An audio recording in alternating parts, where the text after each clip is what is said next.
Welcome to the Upwards Podcast, where we discuss the intersection of Christian faith in the academy, church, and marketplace to illuminate the good work happening with individuals, institutions, and in our communities. My name is Daniel Johnson. I'm one of your hosts, and today I have a conversation with Byron Borger. Byron is the owner of Hearts and Minds bookstore, and he's a repeat guest that we have here on the podcast. Today, we talk about the reading in the changing of seasons as we move into fall, and rhythm of changes of seasons and how that's reflected in our reading and reading behavior, reading habits, both in the church calendar and in the academic calendar. A great list of books to experience the fall season in this new season that we're in, and the different feelings, contextual feelings around that. What should we be reading in this new season? And lastly, as the election is coming up this November, how do we think thoughtfully about that? He has three great recommendations for us that are nonpartisan that help us think about the election coming up. Well, hey, Byron, welcome back to the Upwards Podcast. We're so grateful to have you here for another round of Byron Borger on our podcast. If you missed our summer reading list, we'll put some links in the show below, but that was a great conversation that we've had with Byron about what people are reading in the summer.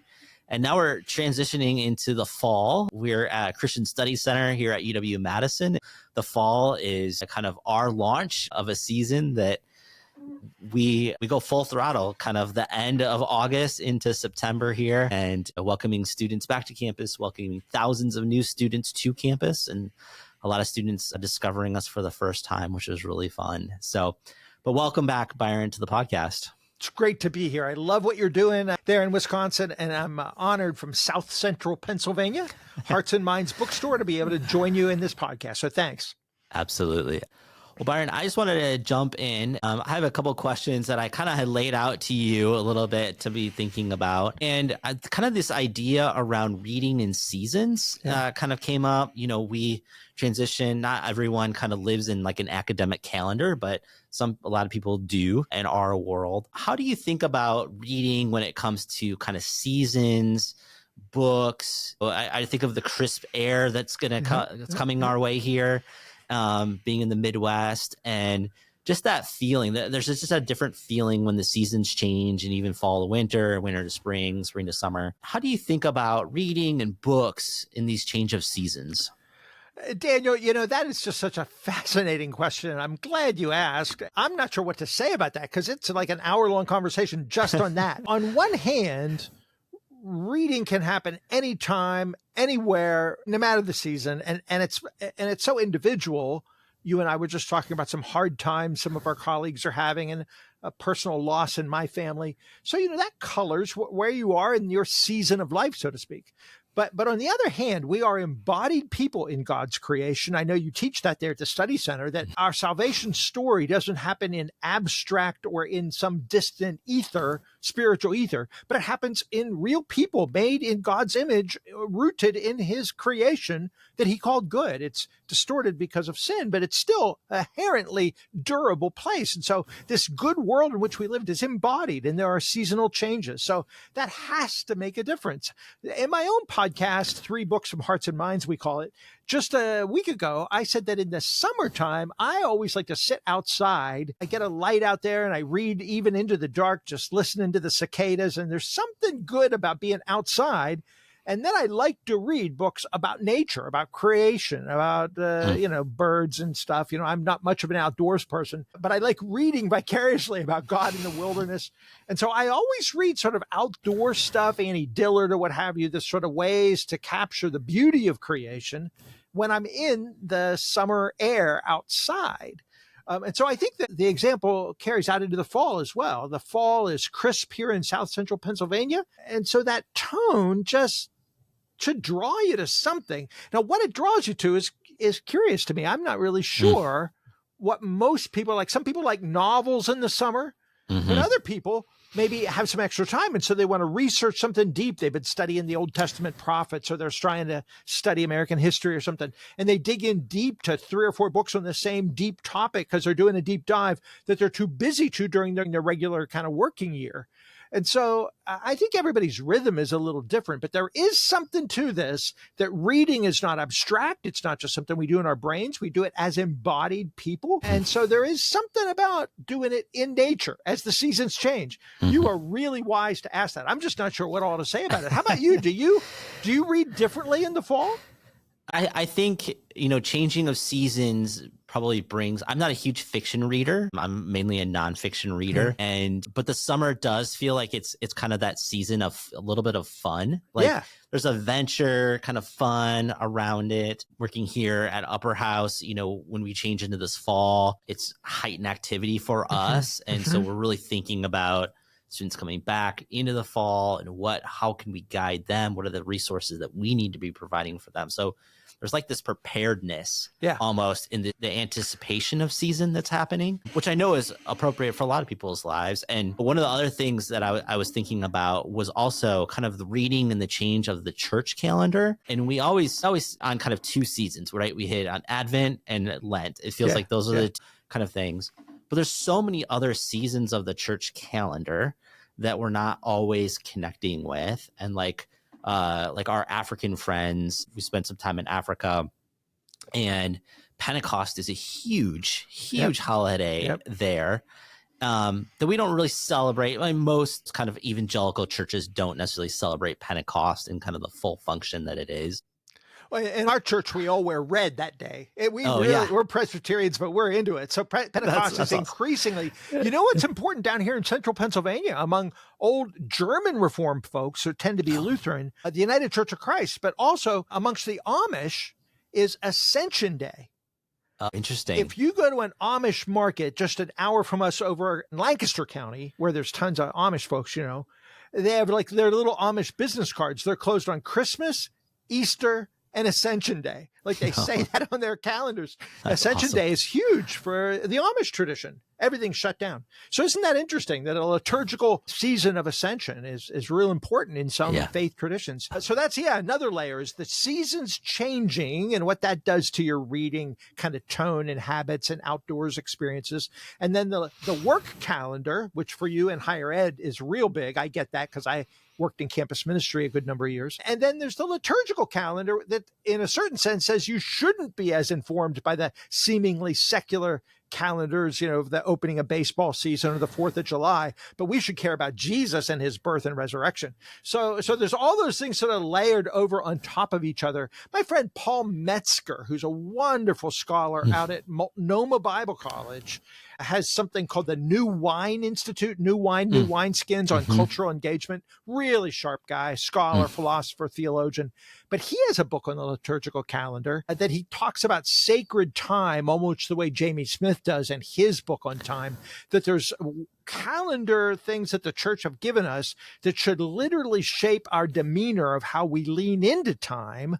And so as we're sort of attending to the church calendar, it's going to change how we view the past, how we view the future, how we lean into hope, like the way we think about our lives in time as embodied people in time can be shaped if we're attuned to the church calendar. You're asking $1 million questions there. Can I recommend one book though, or two? Yeah, I just please. love thinking about this. There is a woman that teaches at Wheaton named Christina Bieber Lake. Here's her book for those that are watching and not listening. It's called The Flourishing Teacher. It is for vocational teachers, whether they're in college and college professors, I think whether they're campus ministers and working with higher ed, or whether they're day school teachers, elementary or high school teachers, I think it works for almost anybody. But it's called The Flourishing Teacher, Vocational Renewal for a Sacred Profession. But what this book, it invites teachers to think about their faith and vocation and integrating their faith into their scholarship and their practice as teachers by following their calendar. So it starts in the summer when teachers start getting geared up, start getting ready to go back. They're relaxing in June because they're done. But already in July, most teachers are starting to think about the next year. And in August, they got to go back. So it starts in August and it walks through every month of the school year and what teachers or ministers or those that work in higher ed might be thinking about as they relate their faith into the practice of being a teacher. But it follows that, not liturgical calendar, but that vocational calendar for teachers. And it literally starts in August. She quotes that great line from the Eugene Peterson book called A Long Obedience in the Same Direction. And so that's what teachers do over the course of their year. It talks about preparation, it talks about the seasonal change. And of course, in college work, it's been well documented how the middle of the semester, certain students do certain sort of things. And then you get ready for finals and that kind of thing. And so the whole season, you got Christmas thrown in there in the middle of a semester sometimes. I don't know how your university does it, but some universities, have like a J term or something. So she covers all that stuff and what it means to be a teacher. And I commend it not only to teachers, but to anybody that works in the educational cycle of what it means to kind of have your life follow those rhythms of the year as different things begin to happen in the university setting. So that's really, really a great book to help teachers, at least higher education professors. And as I say, I think campus ministers get in the mood of the right sort of rhythms of the school year. Yeah. Yeah. My wife is actually a middle school history teacher. So I will be contacting you about that. She's getting her lesson plans ready. It's the end of July. As we're recording, it's going to be August as people are listening. It's that time, dancing right into it. Hey, speaking of higher education, because you guys work so well bringing the gospel to bear in the implications of the communities of higher learning, there's a book that's coming out this fall, and I haven't seen it yet because, again, we're recording this in the summer. The book comes out in October. But I know it's going to be great. I know some of these writers. It's called Habits of Hope. The subtitle is Educational Practices for a Weary World. It's on InterVarsity Academic. Todd Ream, Jerry Pattengale, Christopher Devers, these guys have done, I think they got Lilly grants or something, but they've done other work in higher ed around Christian higher education, although not only for Christians in higher education, but these are asking sort of in the post-COVID experience now, higher education seems to be in disarray.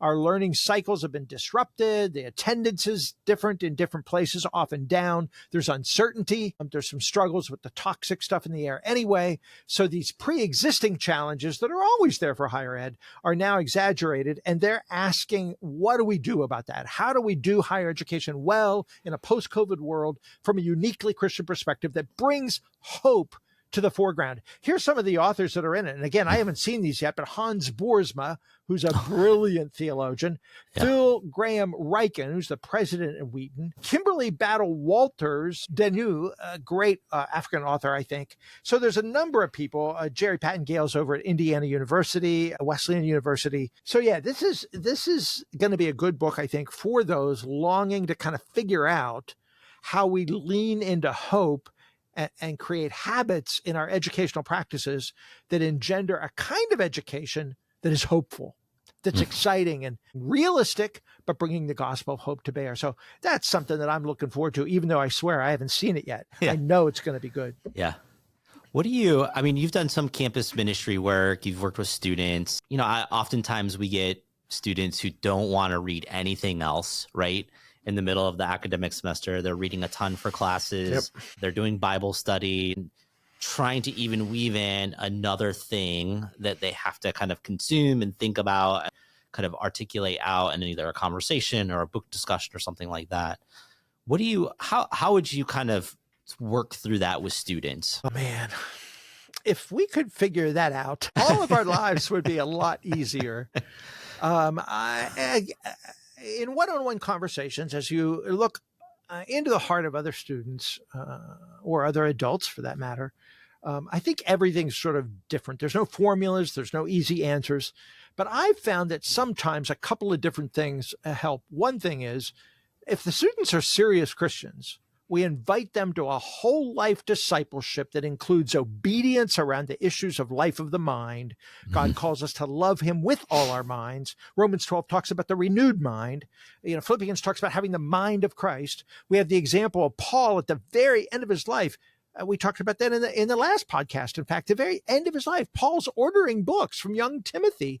A man and his books are so important in the Bible and in the faith tradition. So I think calling people just to obedience, it would be sort of like saying, I don't have time to pray.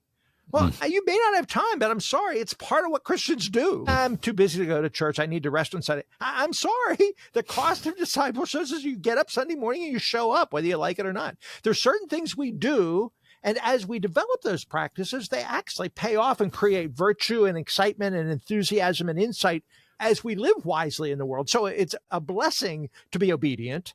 But sometimes people don't see the pragmatic benefits. You have that lovely book by Karen Swallow Prior up over your shoulder there on reading well that makes the case that reading great novels can yield insights and transformations in the heart of virtue. So you can make the pragmatic argument if the call to obedience doesn't work. You could say, look, you want to be a better person. You want to be sanctified in the Lord. You want to grow in your faith and wisdom and guidance. Reading is going to help you do that. So either the sheer obedience, white knuckle, do it because it's what you're called to do. And I think people that love Jesus, if they're really told, oh my, I didn't know I was supposed to be doing that, when they're given a vision that matters to their life of discipleship and they see it uniquely as a spiritual practice along with prayer and chastity and visiting the poor, doing whatever you do that you're called to do, they just haven't been told in their churches that reading and studying is part of that. So when they do that as unto the Lord, they're like, oh, and now all of a sudden reading becomes a more precious and tender thing because it's so uniquely rooted to their own Christian growth. So calling them to obedience and inviting them into the joy of serving God with all that they got, including the life of their mind, is new for some people. And so that's one way. The other way is the pragmatic thing, just saying it helps. It's going to pay off, just like prayer or other things. You do it long enough and you're going to come out the other side changed. Doing it in community is another thing too. Just the effect of peer pressure. You got a group of people that are in a book club together and they're doing it together. It just rubs off as one student shows enthusiasm for it and what they've learned by reading a chapter in C.S. Lewis or whatever. Another kid goes, huh. So they come back next week a little more prepared. So I think both the obedience part, the kind of pragmatic piece, and the community of sharing life together and holding that up as a practice in front of each other, not like to hold each other accountable in some kind of heavy way, but just as an example that this is what we do in Christian community. And young people that may not have heard that in their own churches growing up come to campus and they see all these smart Christians that they admire reading well and citing authors that they know. That was my own journey. I didn't know any of this stuff, but I saw the people I wanted to be like quoting books and reading things. And I was like, oh, that's what Christians do. I get it. Well, Byron, what else do you have for us in this new books that are coming out and things that we should be thinking about? Well, I'll tell you one other thing. While we're talking about education, can I just say one other item? This is not brand new, but it's a book you may not have heard of by a man that I adore. He's a good friend and I admire him greatly. He's worked in a couple of institutions of Christian higher education over the years and got his PhD in the philosophy of education at Penn State, which is actually a good school for educational theory. It's a guy named David Guthrie. Until he retired, he was at Geneva for a while in Western Pennsylvania, a little small Christian college outside of Pittsburgh. But over the years, he's given workshops, he's given talks, he's given professional lectures and keynote addresses at symposiums on the role of education in the life of the faith. And particularly the role of thinking Christianly about higher ed. He worked in student affairs for a while, so he's not just a brainy academic and a discipline. He cares about the whole life of students and student affairs. Well, they put together a whole collection of his essays and articles and sermons and talks called Dreaming Dreams for Christian Higher Education. Dave Guthrie, a sociologist named Brad Fry, wrote the foreword. The afterword is a guy named Eric Miller, who's a history professor, and kind of Wendell Berry, a good guy. And so you got these great authors putting together short chapters, sermons, inspirational stuff on how Christian higher education could be altered if we have a really robust vision of learning. Well, although it says Christian higher education in the cover, I have sold this book and recommended this book to teachers and campus ministers and professors and administrators and residence hall directors in places of higher learning that want a Christian perspective, whether they're at a secular institution, a private liberal arts college, a major university like your own, or whether they are, in fact, at a Christian college. I think these essays are some of the best I've ever read. He dreams about making a difference, the renewed imagination, and how reading widely can help us be salt and light in our various institutions, including institutions of higher learning. I once said that this is a great book for anybody wants sort of a vision of vocation in their life and thinking Christianly about their career, like just as a case study, how this guy took on higher education. He started out as a campus minister, working for the CCO, the Coalition for Christian Outreach out of Pittsburgh. Got a vision for the institutions of learning, things like the study center movement. He began to embrace that stuff. He decided to get a master's and then eventually a PhD in this stuff, and then ends up working in higher ed for most of his adult life. And so just as an example of how somebody develops a Christian perspective in their field and gets fired up about it, that's in itself worth it, whether you care about higher ed or not. Dave Guthrie's book is great. So it's published by a little outfit called Falls City Press, which is out of Beaver Falls, Pennsylvania. And the book is called Dreaming Dreams for Christian Higher Education by Dave Guthrie. So again, with Christina Bieber's The Flourishing Teacher that looks at the sort of school year, and that one on hope that I mentioned, which is specifically higher ed. And then this sort of little known one from a little indie press by Dave Guthrie. Dave is really good, and I admire him immensely. Worked at Calvin College for a while up in Michigan. So anyway, that's one I just would love for your listeners to know about, and they probably aren't going to hear about it anywhere else.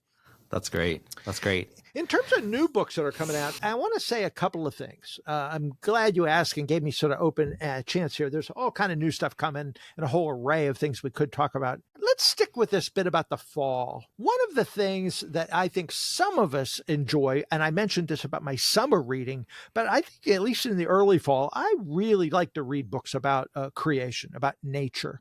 The leaves are changing, things everybody enjoys so much, the seasonal change.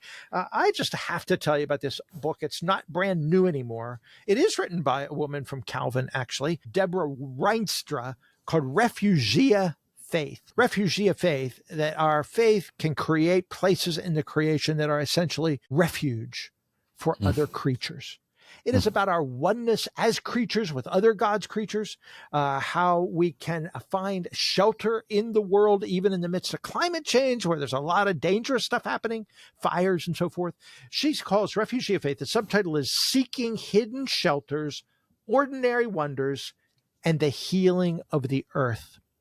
I've read a lot of books in my day over creation care, stewardship, whatever you want to call it. I was the very first Earth Day in 1971, I think it was. My mom, Republican, rural woman, had our youth group go out and pick up litter. We had one of those green ecology flags, the very first Earth Day. And I've been reading books like this ever since. This may be one of the top 2 or 3 books I've ever read in my entire life on the beauty of the earth.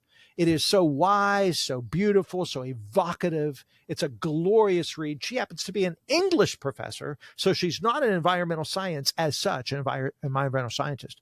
There's blurbs in the back by Bill McKibben, a whole variety of other good folks, and native person Randy Woodley raves about how it offers such encouragement and hope for the wounded creation. So anyway, I just wanted to, fall seems to be a great time to read stuff like this. It's really, really nice. And then while I'm at it, I know you're there in the upper Midwest. Michigan's the other side of the lakes, but there's a dear friend of mine, one of my best friends in the whole world, is a woman named Gail Gunst Hefner. She worked for Calvin University. She's now retired. She worked for Calvin University for 15 some years, being sort of out of the provost's office, helping the college use and steward its gifts and resources for the sake of the community.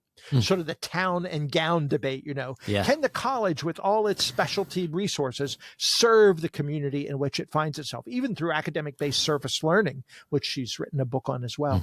Well, one of the things they did is they came to realize that one of the big streams that goes into the Grand River that ends up in the lake in western Michigan is a little stream that goes right through Grand Rapids, and they decided to clean up this creek. It's called Plaster Creek, although that's its Anglo name, has a native indigenous name as well. And they got college students to do research on what was going wrong with this creek. They brought in biologists, scientists, ecologists, historians, urban planners, geographers. I mean, it became almost every department had something to do with this 10-year program to clean up Plaster Creek. They call themselves the Plaster Creek Stewards. They got one of the largest grants ever given to a regional project like this from the Department of Environmental, Department DEP in Washington. So they got grants, they traveled, they're known amongst river watchers worldwide. The big national River Watchers Conference this year, secular organization that cares for rivers, was held in Grand Rapids to celebrate this book. The book just came out. It's called Reconciliation in a Michigan Watershed.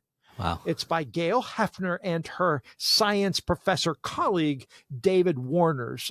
David studied at Osable, which you guys know there in your part of the world. David Warners is a biologist, and Gail is a social action person with her PhD in social change stuff. And they worked for a decade creating this book about the watershed in Western Michigan, the history of it, the indigenous people, the colonialization, the rise of the city of Grand Rapids, Dutch Calvinists coming over, the implications of all that, and then what it took to get students involved to clean up the creek. I mean, there was some dramatic stuff. I remember one time my wife and I were driving through the Midwest, out coming back from a trip. We get a phone call from Gail. They were about to go to a public hearing about planting new kind of plants and stuff along the riverbank. And the word had gotten out, utterly disinformation, but the word got out that they were going to damage the creek and make all the farmers stop doing what they were doing. And all these farmers began to get mad at them. And there were rumors of death threats. There were bomb threats at the building. They had police protection come in, but Gail had called us and said, "Would you pray for us? We don't know what to do. We're going to go forward with this public hearing, but there's people coming with guns, and the cops are coming to protect us as we have this public hearing." Well, through God's grace, they turned people around to a vision of caring for the whole watershed and doing the right thing. And over decades, the creek is finding a home that's healthy and pure now, and they're doing a good work. But this documents the whole thing. It's on Michigan State University Press, so it's on a secular mainstream academic press, peer reviewed, all that kind of stuff. Reconciliation, and they talk about reconciliation ecology, which is almost a little different than stewardship. We use that language in our faith community sometimes, that we're supposed to steward our resources as if we're somehow different than them and we steward them. We're one with the creation. We are part of it. And in God's world, we're all sort of united in this project. And so they like to talk about reconciliation of the gospel, as it says in Ephesians. So reconciliation in the Michigan watershed. I don't know if some of your folks would enjoy reading that in the fall, but it feels like a fall book to me as we look at the big picture of Indian tribes and Native peoples in the upper Midwest, the role of watersheds into the lakes. It's a great read, and I'm very proud to know Gail and to be promoting that book. We've sold a number of it already. It's real that's new. Great. Just came out. So something your people might want. We are R1 Research University here, and our folks love science. We actually are on an isthmus that's divided by multiple lakes, and Lake Mendota here, that's right where on the university, is supposedly the most studied lake in the world because of its location, mainly right to the being right on the university here. And so we actually have a friend, Rick Lindroff, who's a distinguished fellow with us here at Upper House and doing some work with us, and has been a longtime friend of Upper House. He has done a lot of work in this area as well. So I think our audience will very much enjoy something along those lines. Well, another thing, as we think about this fall, and I almost hate to say this because I don't want people to roll their eyes and I don't want to step on anybody's toes, but the election is coming up. Yeah. So as we move into the fall, I think it behooves us, out of obedience to Christ, out of a call to read wisely, to be faithful to our times, we've got to read up on what the heck is going on politically in our culture. In my last Book Notes newsletter, which I put out every week, I did a bunch of stuff on the extremists in the Republican Party. We can critique all parties and anybody that doesn't bow the knee to Jesus, of course. But right now, the Republicans are particularly facing this quandary of what they do about KKK people and neo-Nazis and election propaganda people and QAnon and all that toxic stuff. So there is a unique situation. I wrote about that in my last Book Notes. But what I think I'd like to share with your readers now, if anybody's listening to this that wants to pick up a book on these things, are just a couple of books that will help us think faithfully generally, not about this particular Trumpian situation, Harris and all that, but just generally. There is a book that is older. I just recommend it all the time for those that are well read. It is a little deep, so beginners may not want to start here, but there is a book called Political Visions and Illusions by David Koyzis, Koyzis. He's from one of the islands off Greece. I think he's from Crete, maybe. And he's in Canada now, a political scholar, respected, really thoughtful. And here he shows the ideological roots of both what we might want to call simplistically the left wing and the right wing, conservatives and liberals, in American culture, all the way back, not just to the founding of the Declaration, but back to the French Revolution. And so he shows that actually sort of the Marxist movement of the left and the conservative movement are sort of the same side, different sides of the same coin from secular humanism out of the Enlightenment. It's a brilliant thesis. And he looks at the way ideologies work in both political parties or both political movements. The subtitle is A Survey and Christian Critique of Contemporary Ideologies. David is a friend. He's a brilliant guy. He's written 2 or 3 other books, one about the role of authority and institutions in our culture. He has a book coming out in November, and I don't know if the publisher, InterVarsity Press, is doing it intentionally after the election for some reason, or if that's just the way the publishing world works, but it's called Citizenship Without Illusions. So he's taking this political worldview level critique of the left and the right and applying it to how then do you become a faithful, responsible citizen. I wonder, I don't know this for sure because I haven't seen that book yet, but David tells me it's going to be very practical, really useful for ordinary citizens. I'm wondering if they're doing it after the election to make the point that citizenship as Christians, as we steward our gift of being able to influence our political life, is more than showing up to vote every 4 years. It's a day-to-day routine, just like your marriage happens throughout life, not just your anniversary. Our voting isn't just like one every time, every election cycle. So maybe they're putting that book out right after the election cycle to make a point that we have to be citizens 24/7 because it's one of the callings we have, one of the hats we wear. It's not the only thing we do, but Christians must do it well. So anyway, this is the theoretical book. The practical one is coming in November called Citizenship Without Illusions. There's a book that came out, again, just a couple of months ago by a guy named Michael Ware. Michael is a very good friend, a dear, dear guy. Worked for the Obama administration, was a young guy in the White House actually years ago, left that for principled reasons when he came to some big disagreements with the Obama administration in their second term. But Michael's a dear guy, white guy that got saved, came to Christ by listening to black soul music and gospel music. So he's got a great, interesting story. His latest book is called The Spirit of Our Politics. I'm sure you know the late, great spiritual writer Dallas Willard.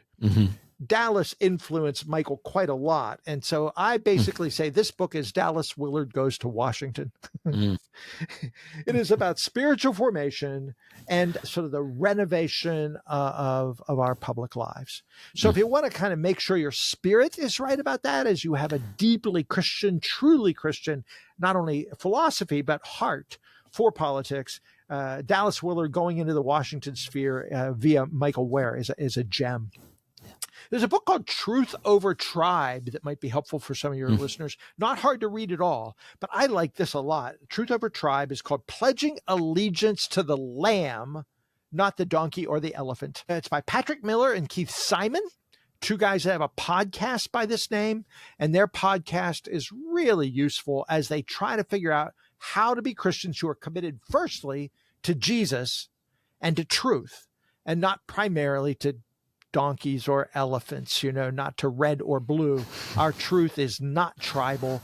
It's got to transcend those things. And so he invites us to that kind of orientation that is truth over tribe. And again, I just think no matter how you vote, that stuff could be very helpful for Christians these days. And so that's a fairly recent book that I think would serve your listeners well. And it's a fairly quick read. It's not hard, but it is really wise. Awesome.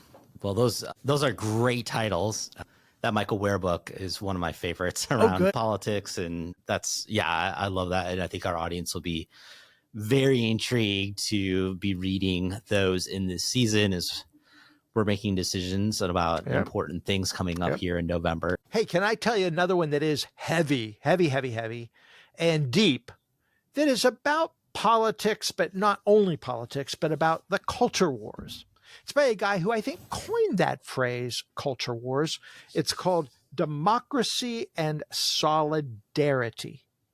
It's by James Davison Hunter, who you may know from the University of Virginia. Hunter's a major scholar, sociologist. I think got his PhD probably with Peter Berger, but he's a brilliant, brilliant writer, heavy, dense, Serious. This is on a Yale University Press, again, a major prestigious university. It's a big, thick book, but it's asking about the roots of our cultural political crisis.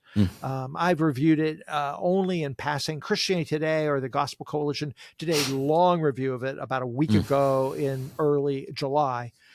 It is fresh, challenging, intellectually astute, and saying that there's deep cultural things that our culture may or may not be able to ever recover in these postmodern times that would allow for a civil kind of political space. So he's asking that civility and graciousness is really at risk because of the deeper underlying trends of the culture at large. So anyway, this is an important book that I really think is important for some of your headier folks up there doing good theoretical work from a Christian perspective. This is really one of the books that's going to be talked about this fall, probably more than any, or at least it should be. Yeah. That's great. If people are interested in sort of really digging deep, it's a new season, the fall kicking off, and you want to do some serious scholarship in a very different mode than the Hunter book, but this is equally thick and rich and heavy from Harvard University Press, is the brand new book by Charles Taylor, arguably one of the most significant philosophers of our time, certainly one of the most discussed philosophers, and it is thick. It is serious. It's part one of a multi-part series he's doing, and it's on poetry. It is literally called Cosmic Connections, and the subtitle is Poetry in an Age of Distraction. And what he's making a case as a linguist, his previous book was on linguistics. As a linguist, he's looking at the Romantic poets. So this is part one of a series. It's 600 and some pages. It is the great philosopher Charles Taylor. So if you're the kind of person who wants to start a new project that might last you all year, at least I hope it would take almost that long, 600 pages of the dense, serious philosophy of Charles Taylor on Romantic poets. This is an amazing, amazing new book. And we are just, I think, honored to be living in a time when these kind of public intellectuals do such rich work for us. So that's great. As we go back to college, too, as you're thinking about the fall, one of the things that you do at Upper House, and I'm hoping anyone in campus ministry or those that work even in churches in the fall, start off new Bible study curriculum. People kind of recommit themselves to reading the scriptures anew, as we might at Pentecost or as we might in January 1st. There is a book that is celebrating its 5th anniversary that is one of my favorite overviews of the Bible. There's a million books you could describe on why you should read the Bible better, but this one is called The Drama of Scripture, Finding Our Place in the Biblical Story. It's by Craig Bartholomew and Michael Goheen, two really sharp writers. This book is in now its 3rd edition, and it's a 20th anniversary edition. Who knew that this book came out 20 years ago? But we have been using it, recommending it as the premier book for at least educated readers. They did a slim, small version called The True Story of the Whole World, which is a quote by Leslie Newbegin, actually. And it was designed for high school students that didn't want to wade through quite as much as this does. And I find that some college students, that's really enough, The True Story of the Whole World. But it's based on this bigger, richer, not technical, but significant work on the flow of creation, fall, redemption, restoration, the promises of God's covenant through the whole Bible, and how we ourselves have that story become our story. I just can hardly think of a better intro to the Bible book. And if somebody's kicking off their year, making new commitments in this school year to read the Bible well, this would be one that you might want to know about. And it's the brand new 3rd edition, the 20th anniversary edition of that beloved book. So that's kind of cool. Hey, speaking of poetry, I mentioned the Charles Taylor on poetry. Wendell Berry has a new poetry book coming out, and I'm sure you love Wendell Berry. Many of us view him as Saint Wendell. He writes novels, all set in the same fictional town in Kentucky. He writes essays, agricultural, common good stuff about agronomy and caring for your land, your animals, sexuality, all kind of stuff. He writes about a lot, but as a public intellectual, his essays are sort of dense, actually. And then he writes poetry. And the poetry that this volume collects is his Sabbath poems, which is a habit of his. There's 2 other Sabbath volumes. The collected works that was out, and still is called One Day. This new one is called Another Day. Mm. And it collects the poems he writes on Sabbath as he walks as a Sabbath practice around his land, around his farm. And so it's him doing these sauntering walks through nature, and then writing poems about them on Sabbath, and they put them all together. So it's years worth. Big, thick book coming out called Another Day. It releases early August. So as your listeners are listening to this, it has just come out, and we're thrilled. I haven't seen it yet, but I'm excited. Byron, I wanted to ask you about Wendell and Wendell Berry and just your kind of historical viewpoint of him as an author. I'm just curious on how, 100 years from now, how Christians are going to view his work, his collection of work, as historical, theological documents. How do you think he has shaped Christian theology kind of in the modern church? Fabulous question, Daniel. I'm no predictor of things like this, so I wouldn't know how people are going to think about it. I would pray and hope that they think well of him. Mm-hmm. My sense is that he is a prophet in our midst, a person we need, who is very little heeded. Some cool folks quote him these days, and there's sort of a renaissance of interest in him. The best writers cite him. But to be honest, most of us aren't paying enough attention. So I hope he is remembered. His friend, Eugene Peterson, for instance, the great pastor who says we should resist efficiency and the gods of speed and be local and care for our congregations in small, normal, ordinary ways in a long obedience in the same direction. Peterson ordered Wendell Berry books back before it was fashionable. He ordered them from us 30 years ago, and sort of took that into the parish, into the congregation, into the vocation of being a pastor, that you should be more almost like a farmer. And so some people got it. Peterson will be known. There's no question in my mind that he's left a mark in the church. Peterson has, and others who have been shaped by Wendell have. But whether ordinary people know who he is, whether he'll be respected, whether people take his radical critique of capitalism and modernity seriously, whether we pay attention to land, I don't know. I hope so. Yeah. Your question seems to imply that there's a lot of applause for him, and I'm not sure I'm seeing it. Yeah. So let's hope. Let's pray. I do think that the literary world, I mean, he's going to get a Pulitzer Prize one of these days, or a Nobel Prize for Literature. I'm sure of it.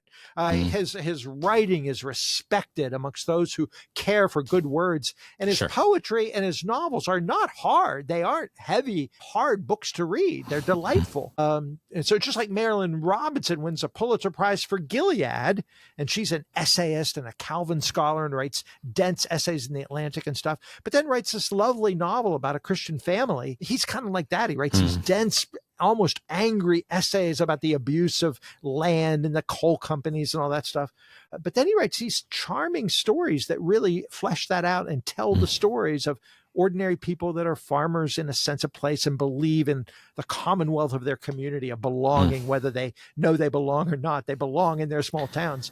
Yeah. So as rural life continues, I mean, today we got a new book in on rural church life. It's called The Flyover Church by a guy named a Mennonite named Brad Roth. I read his earlier book. It was really good. There's more flyover towns than there are the towns where the airports are, but we still think of the urban centers and the airport adjacent places as the places that make policy. And he says when we fly over those places, that's where most places are. Most churches are small, and most of them are in small towns, and we need to attend to that and allow the voices of those small rural places to be heard. And so insofar as Flyover Church is a good little book that just came out quoting Wendell Berry, I hope Wendell Berry's catching on, but the jury's out on that, I'm afraid. Yeah. Hey, you want to know somebody that quotes Wendell Berry in a brand new book that isn't out yet? This is something your people are going to love, and I am so excited. I've got an advanced copy. This is one of these readers that they send out if you're lucky enough to get one, by Francis Collins. Francis Collins, an esteemed scientist, worked for 3 different political campaigns, so he's not partisan. He has never even registered to be part of a party. He worked in the Obama White House. He worked in he worked in the Trump White House. He's worked in the Biden White House as the head of the NIH, National Endowment of Health. And he is the guy that helped chart the human genome. He tells in this new book How that came to be for him as a young Christian scholar and his first bit of research that he poured his life into, and it failed. Oh, the book is the beginning is just riveting, and he is a new Christian, his first big job. He's got these mentors in this very prestigious lab, and he worked for about a year in a project. He finally did the work, thought he was going to get a peer-reviewed thing out of it, and it proved that the thing wasn't working, that the molecular thing they were working on was dead in the water. And he was in tears, and he thought he was going to lose his job, and he thought he was going to give up, and he thought he wasn't cut out for this. And both his mentor and his head department and the head of the lab all said, hey, this is how science works. You discovered something didn't work, and you're not going to get your name in lights because of it, but this is one step forward, two steps back. It's the way it works. And so he disproved something and thought he was a failure, and it ends up he just realizes science is a slow process, and if you believe in truth, then you're going to work with that. And so the book is called The Road to Wisdom on Truth, Science, Faith, and Trust. As you may know, there are some Christians that have said that he's evil. I read one blog the other day that said he was the worst Christian person of the 21st century, which is just bizarre conspiracy stuff. But because he was working on the COVID vaccines, and rolling that out early on. And there were some legitimate policy questions about whether it was tested enough, and some legitimate people that weren't healed, and how do you count them as COVID deaths or not? I mean, there was politics in all that, understandably so. But he's writing into that world. He's balanced. He's thoughtful. He must have a really thick skin because he's gracious. I've read most of this, and he talks about some of the attacks he's faced. He invites us to a process of making up our own minds about things like truth, so that we become people who are wise. So it is not just on science, although it's written by a scientist, but he quotes Wendell Berry. He talks about land. He talks about climate change. He talks about propaganda. He talks about news sources and how you discern what's right and what's wrong. So as people committed to truth, we can become wise. He does a good Bible study on what wisdom is. He quotes people like Tim Keller. I mean, man, he's really, really sharp. And he's a dear guy. I don't know if you know or your listeners know much about his story, but he ordered books from us years ago, and we had reason to chat with him a couple of times. But he became a Christian. His parents were atheist hippies that homeschooled him. Not the way conservative people homeschool these days, but as hippies, because they didn't want the man to get him. So they were like these old 60s hippies, raising him as a free thinker and stuff. But they wanted him to learn to sing. And they realized they didn't know how to teach him that. So the one place he could learn to sing was the local church. And so he ended up in a church choir. And one of the people in the church, God bless him, whoever it was, said, this is a smart young kid. He's a high school kid at that point, and gave him Mere Christianity. And he read C.S. Lewis, and he was converted to Christ. Wow. So as a young college student, he was embracing a newfound faith, and the rest is history. He's written a couple of other books on genetics and on the language of God. He helped found a think tank that integrates faith and learning around the sciences. And this is his forthcoming book. It comes out in September. It's called The Road to Wisdom, published by Little Brown, a prestigious secular publishing house, coming out in mid-September. So I'm excited about that. Yeah, that's cool. That's great. Well, any last thoughts that you have, Byron, on anything that you would, if one more book recommendation or any last thoughts that you would have for us? Well, I love just talking about books, highlighting books. I hope it doesn't feel like an infomercial too much, but Absolutely I'd like not. to give a shout out just to a couple real quick. I won't even say much about them, but I'll say this. Much of the conversation we're having around a lot of thoughtful places these days is the role of technology, AI, all that kind of stuff. Even your students have to cope with how to use it in the classroom. There's a lot of books on that. Write to me if you're interested at all. But I know a forthcoming book that's coming in October. You had asked about books coming in the fall. So I haven't laid eyes on it yet, but I read a really good review, and Publishers Weekly had a good review of a book called Tech Agnostic. How technology became the world's most powerful religion, how it desperately needs reformation. This is by a secularized humanist. He declares himself to be a humanist. In fact, he's a chaplain, a humanist chaplain at Harvard, and MIT. This book is on MIT Press. He calls himself an agnostic because he doesn't want to say it's right. He doesn't want to say it's wrong. He thinks there's good stuff, as we Christians would say, in God's good world. There's something authentic about this invention. And he thinks there could be some trouble and it needs reformation. As we would say, everything's tainted by sin and not the way it's supposed to be. So this blend of being both positive and realistic, of looking at the good and the bad, seems to be wise. And he's writing it as if technology has become a religion, which again is a profound insight about idolatry and ideology in our culture. Yeah. So this humanist guy, his name is Greg Epstein. The book comes out from MIT Press. It's called Tech Agnostic, and it releases this fall. That's going to be a good one. Yeah. Another one that I'm on the edge of my seat waiting for is maybe one we could just end with where we started, about the spirituality of the changing seasons and so forth, and how that affects our embodied nature as readers, maybe even in the outdoors. There's a book coming in October from Brazos Press over in Grand Rapids called Engaging Jesus with Our Senses. She's a solid biblical scholar, a friend of Carmen Imes and other good biblical folks. I think she's out at Biola, actually, a conservative Bible institution in LA. Really good department there. And her name is Jeannie Hanger, Hanger. I think her middle name's Marie. Jeannie Marie Hanger. And the book is coming out, and every chapter is a different sense, smell and feeling and vision and so forth, and how we engage the Bible and the biblical texts about our sensuousness as embodied people, and how our sensuous embodiedness affects how we even deal with the biblical texts. So she is a real reliable voice. There's nothing goofy or touchy-feely about this. It's weird. She's a solid biblical scholar, but she's inviting us to engage Jesus with our senses. The subtitle is An Embodied Approach to the Gospels. She's a New Testament writer. So it's going to look at Matthew, Mark, Luke, and John, about our embodiedness and how we as embodied creatures can enjoy these biblical texts about the incarnation of Jesus. Isn't that good? That's great. It's going to be fun. To end. Yeah. Yep. Well, thank you, Byron, so much for your time today. It was a pleasure to have you on the podcast again. We're excited that we get to do this with you on somewhat of a regular basis. I couldn't be more pleased. Thank you so very, very much. Well, we are going to put a link to all the books that Byron talked about in the show notes below, and a link to Hearts and Minds. So if you are going to be ordering any of these books or any books in the future, we would encourage you to check out Hearts and Minds bookstore and send them an email. They'll package up some lovely books for you and get those out to you. And so we really appreciate this partnership, and we're really grateful for the good work that you're doing. Thank you for your good work, doing seminal, serious stuff. I'm so grateful to be a part of it. Thank you for tuning in to the Upwards podcast. We hope you enjoyed today's conversation. For more information about the Stephen and Laurel Brown Foundation and Upper House, please visit slbf.org.